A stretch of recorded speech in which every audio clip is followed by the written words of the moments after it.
అందరికీ నమస్కారం. ఒక క్లారిటీ కోసం ఈ ట్వీట్ పెడుతున్నాను.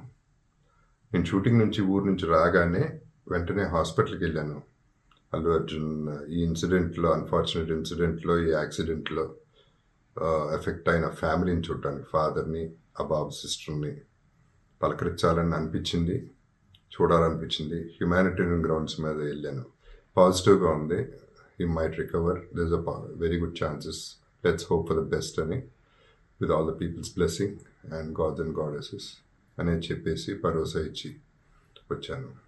I wanted to go and అందరికంటే ఎక్కువ ఎఫెక్ట్ అయింది ఆ ఫ్యామిలీ కాబట్టి ఆ ఫ్యామిలీకి సపోర్ట్ ఇద్దాం అనే మై ఎక్స్టెంట్ సపోర్ట్. పబ్లిసిటీ చేయలేదు కాబట్టి ఎవరికి తెలియలేదు కాబట్టి ఈ మాట వచ్చింది. అది I just clarified it. Thank you very much once again. నమస్తే. అందరికీ నమస్కారం. ఒక క్లారిటీ కోసం ఈ ట్వీట్ పెడుతున్నాను. నేను షూటింగ్ నుంచి ఊరు నుంచి రాగానే వెంటనే హాస్పిటల్‌కి వెళ్ళాను. అల్లు అర్జున్ అన్‌ఫార్చునేట్ ఇన్సిడెంట్‌లో, ఈ యాక్సిడెంట్‌లో ఎఫెక్ట్ అయిన ఫ్యామిలీని చూడటానికి ఫాదర్‌ని, ఆ బాబు సిస్టర్‌ని పలకరించాలని అనిపించింది. చూడాలనిపించింది. హ్యుమానిటేరియన్ గ్రౌండ్స్ మీద వెళ్ళాను. పాజిటివ్‌గా ఉంది. He might recover. There is very good chances. Let's hope for the best అని.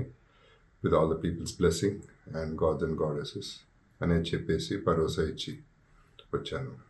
I wanted to go and అందరికంటే ఎక్కువ ఎఫెక్ట్ అయింది ఆ ఫ్యామిలీ కాబట్టి ఆ ఫ్యామిలీకి సపోర్ట్ ఇద్దాం అనే మై ఎక్స్టెంట్ సపోర్ట్. పబ్లిసిటీ చేయలేదు కాబట్టి ఎవరికి తెలియలేదు కాబట్టి ఈ మాట వచ్చింది. అది I just clarified it. Thank you very much once again. నమస్తే.